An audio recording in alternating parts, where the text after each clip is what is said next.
All right, a member of the Facebook group has sent me writing from her son who's in year four, and she wanted me to have a bit of a look at it. She wanted some feedback on it.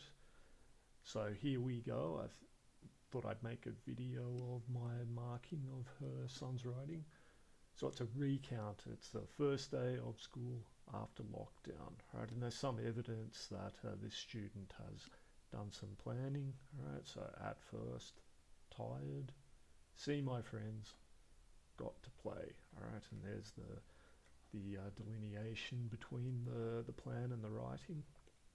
The first day of school after lockdown was the weirdest day ever. All right, so yeah, there's an interesting thing about weirdest. So he has misspelled it.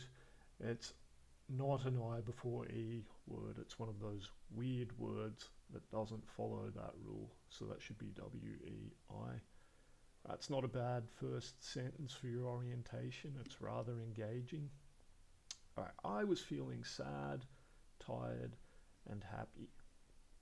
Now, the first thing that's a little bit strange about that is, two of the feelings are almost complete opposites, sad and happy.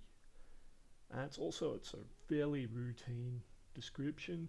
So one thing I teach is whenever you're talking about feeling, you could put a metaphor in there.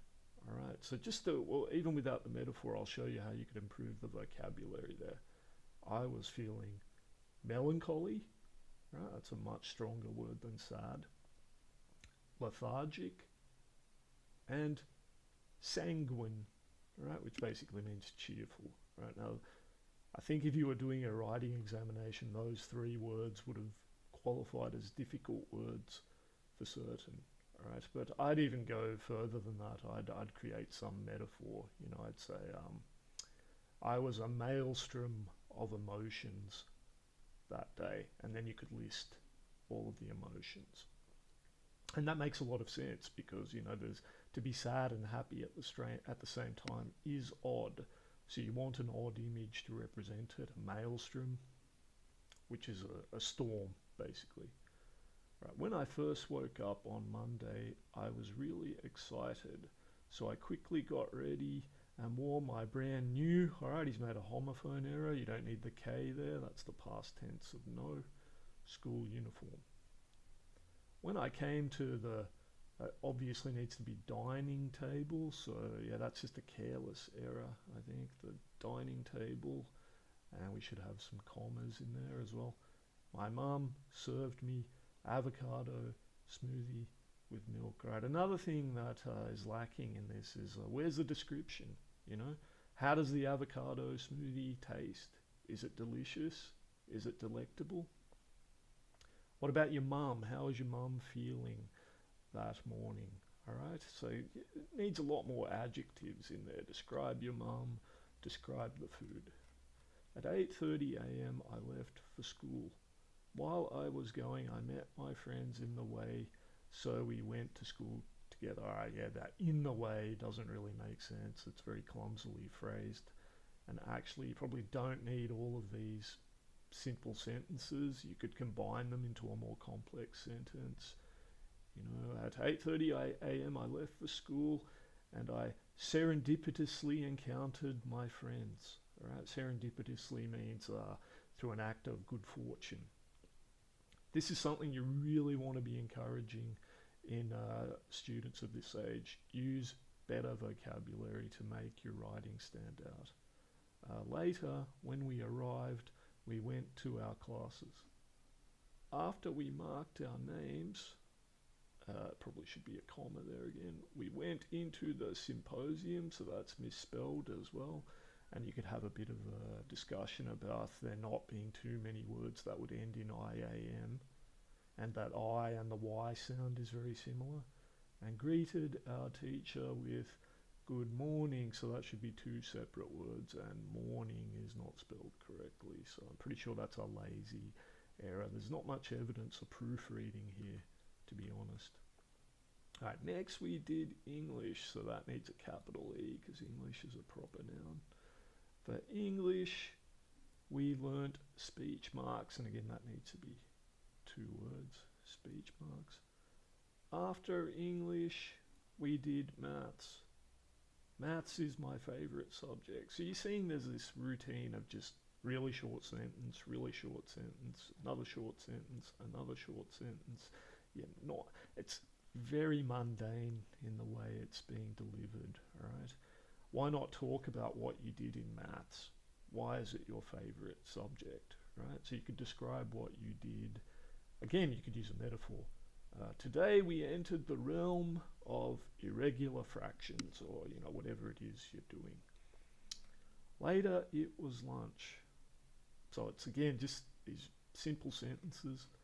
My mum made me a burger. Again, how did the burger taste? Right? Put an adjective in there. After eating, we played cricket. Again, no description of the game at all. After eating, we played a riveting game of cricket.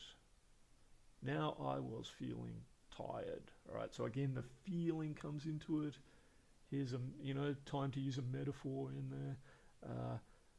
I was filled with lethargy. Right, so that's a difficult word for sure. Or I began to languish as the day drew to its close. Suddenly, the class bell rang. Okay, so you could possibly personify the class bell. The class bell interrupted my reverie, right? Which is like a state of daydreaming. And everybody, that should be one word, went to their classes. Now we started science. I loved doing experiments, so that's misspelled. You need an I there, experiments. This week's, we need an apostrophe there. This week's experiment was dancing raisins. Raisins is misspelled. In soda water. All right, so be careful that, that looks like it could be soup water. We're able to infer that it's soda water, so make sure you're spacing the letters out enough. Raisins were going up and down. So I think, if the experiment was dancing raisins, you then want to explain the experiment in those terms. You could say, the raisins were grooving to the beat of the soda water, right? Think about making some sort of metaphor or personification to personify the raisins. Later, you probably can change that to, finally, right, to emphasize that it's been a long day. School was over. I was starting to regret, okay, that's a nice word there, being excited in the morning. That's how tired I was. So tired is misspelled there. All right, again, I think that's just probably a lazy error. All right, so my main feedback on this piece of writing would be that it's just not very interesting, right? When you're reading it, you can tell that the student isn't that interested in it, right? So why would they expect the reader to be engaged by it? So something I tell all of my students to do is that you're going to have to do many boring writing tasks, but your job is to sell your writing to the reader. So you have to make the most boring, mundane, quotidian piece of writing into something that's quite exciting. And that's where your vocabulary and your metaphors and your use of hyperbole, right, really exaggerating situations can come in. And I would really stress that this student should proofread their work very carefully before submitting it, all right? Because I think a lot of these errors could be fixed quite easily if he read over them.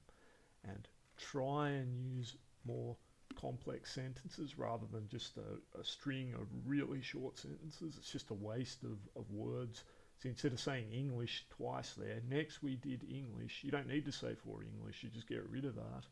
And you say next for English, we learnt about speech marks. All right, and again, in a metaphor, we entered the enigmatic world of speech marks.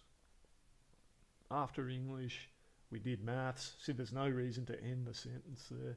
We say my favourite subject where we found out about, or we were enlightened with the knowledge of algebra, right? Or algebra paid us a visit. right? So yeah, again, personifying the concept. But overall, I think, yeah, main problem, carelessness, proofreading, using better vocabulary, and using figurative language.